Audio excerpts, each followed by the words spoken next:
ନଣ୍ଡିଟେ କି ଆସି ବସି ପାରିଲୁ ଏକୁଟିଆ ତ ତୁଇ ଛୁଆ ଜନ୍ମ କରୁଛୁ ଆମେ ଆଉ କଣ କରୁଥିଲୁ? ତମ ବେଳେ ପାଞ୍ଚଟା ଛୁଆ ଆମେ ଘରେ ଜନ୍ମ କରି ପକଉଥିଲୁ। ହେ ଡାକ୍ତରଖାନା ଯାଉନଥିଲୁ ବା। ଡାକ୍ତରଖାନା ତ ଯାଉଛୁ, ଗୁଡାଏ ପଇସା ଖର୍ଚ୍ଚ କରୁଛୁ। ଆଉ ଯଦି ନାତି ଟୋକାଟିଏ ମତେ ନଦେଲୁ ନା ତାହେଲେ ତ ଅଲେଖେଣି ମୁହଁ ନେଇ ସେଇ ବାଟେ ତ ଘରକୁ ପଳେଇବୁ, ଏଠିକି ଆସିବୁନି। କାମ କରି କରି ମୋ ଅଣ୍ଟା କଣ ହେଇଗଲାଣି। ମହାରାଣୀ ବସିଛନ୍ତି ଘୋଡ ଉପରେ ଘୋଡ ପକେଇ। ଛୁଆ ଜନ୍ମ କରୁଛି ବୋଉ। ହଁ ରେ ମା କହ। ମୁଁ କଣ କହୁଥିଲି କି? ଦେହ ଭଲ ଅଛି ନା ରେ ମା? ଭଲ ଅଛି। ଆମ ନାତି ଟୋକା କଣ କରୁଛି କି ରେ?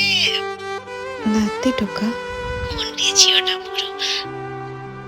ମୁଁ ଭାବୁଥିଲି କିଛି ଦିନ ପାଇଁ ଆମ ଘରରେ ଟିକେ ବୁଲି ଦେଇକି ଆସିଥାନ୍ତି। ଆରେ ମା ସେଇଟା ପରା ତୋର ଘର।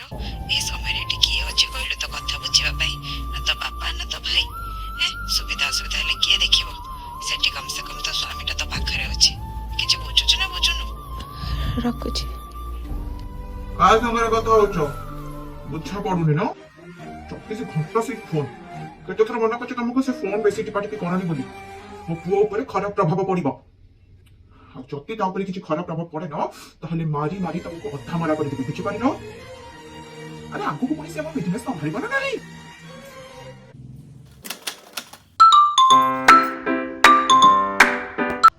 ହଁ ମାମା କହ।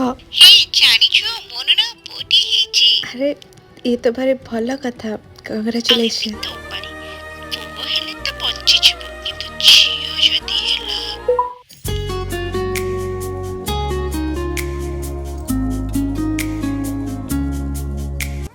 ତୁ ମନ ଦୁଃଖ କରୁଛୁ କି? ହଁ, କାହିଁକି ମନ ଦୁଃଖ କରୁଛୁ? ଜମାରୁ ବି ମନ ଦୁଃଖ କରନା। କାହିଁକି ନା ତୁ ପୁଅ ହେଲେ ବି ମୁଁ ଖୁସି, ଆଉ ତୁ ଝିଅ ହେଲେ ବି ମୁଁ ବହୁତ ଖୁସି। କାହିଁକି ନା ମୁଁ ଏତିକି ଜାଣିଛି ତୁ ହଉଛୁ ଭଗବାନଙ୍କର ସୃଷ୍ଟି।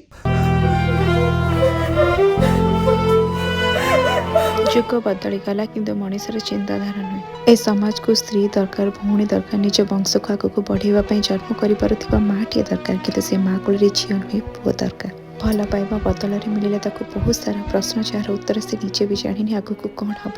ବାସ୍ ଏତିକି ଜାଣିଛି ତାକୁ ତା ଛୁଆ ପାଇଁ ଖୁସି ରହିବାର ଅଛି।